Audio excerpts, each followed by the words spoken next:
Hey everybody, Grest here. So y'all know that I love a good suppressor, something to keep your hearing safe and be a little bit quiet when you're at the range. So I got a new one in today, so let's go and take a look at it.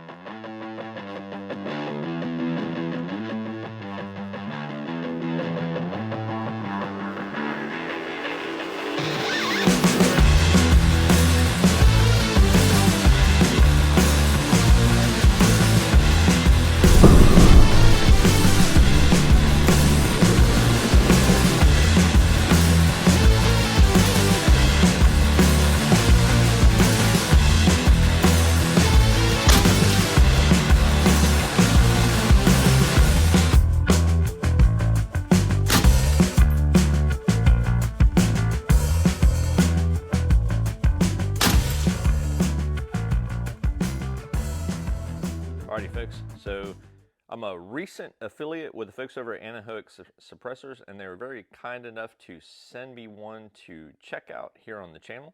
So really looking forward to this. So what you get in the box here, some stickers, some instructions, stuff like that,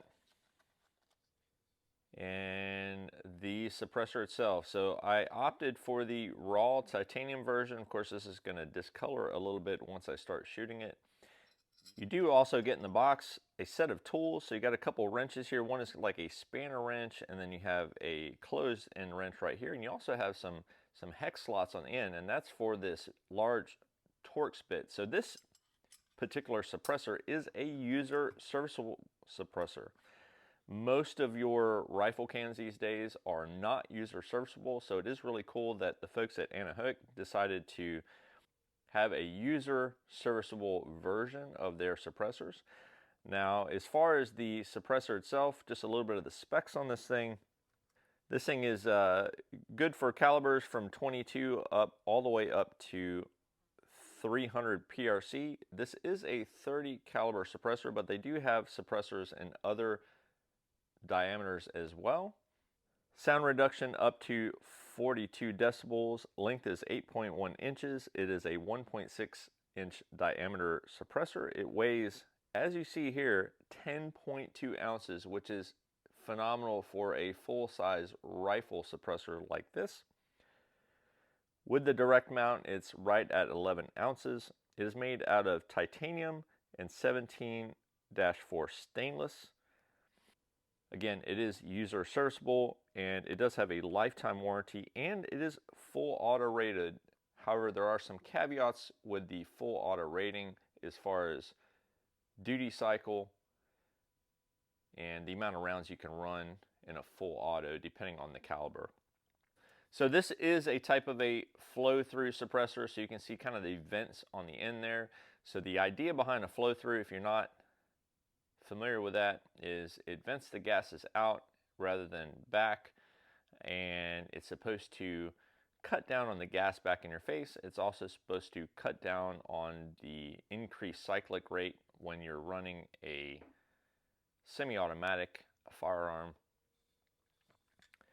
Now, if you're looking at the suppressor itself, currently I have the direct mount. However, these are hub mount compatible, so I have a hub mount en route for this thing.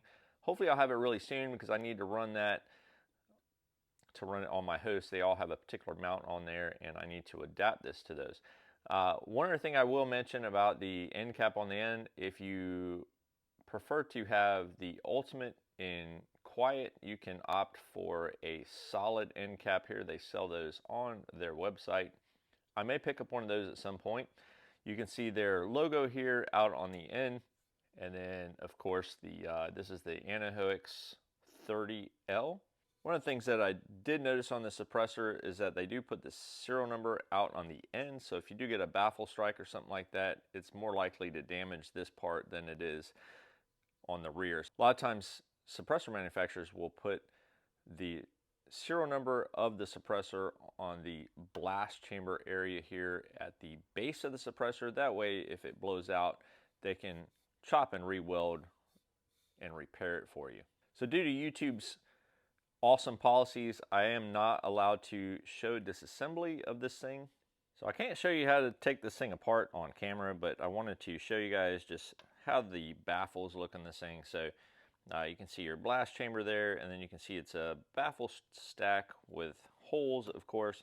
The end cap on this thing is reverse threaded, so you use the supplied wrenches and tools, and then you can kind of loosen that thing up and then take the baffles out of here. So what's really cool about this thing is that if you have like an ultrasonic cleaner or something like that, you can just throw these baffles in there.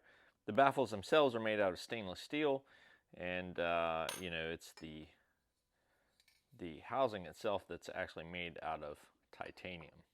So anyways, just a first look at the Anechoic Anechox 30L suppressor.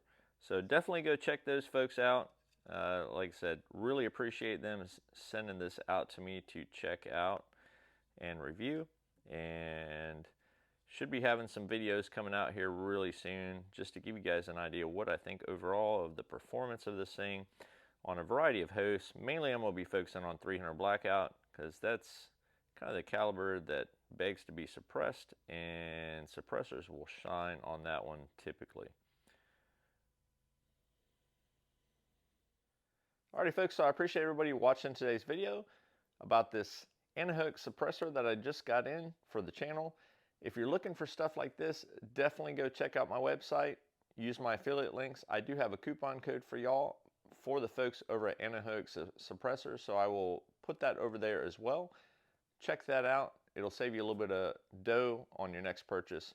Any questions or comments, please put those down below. Look forward to a range video coming very, very soon with this thing, maybe doing some comparison with some other suppressors I have. If there's anything you'd like to see or questions about the Anechoic suppressor 30L or any of the other ones on their line, definitely let me know.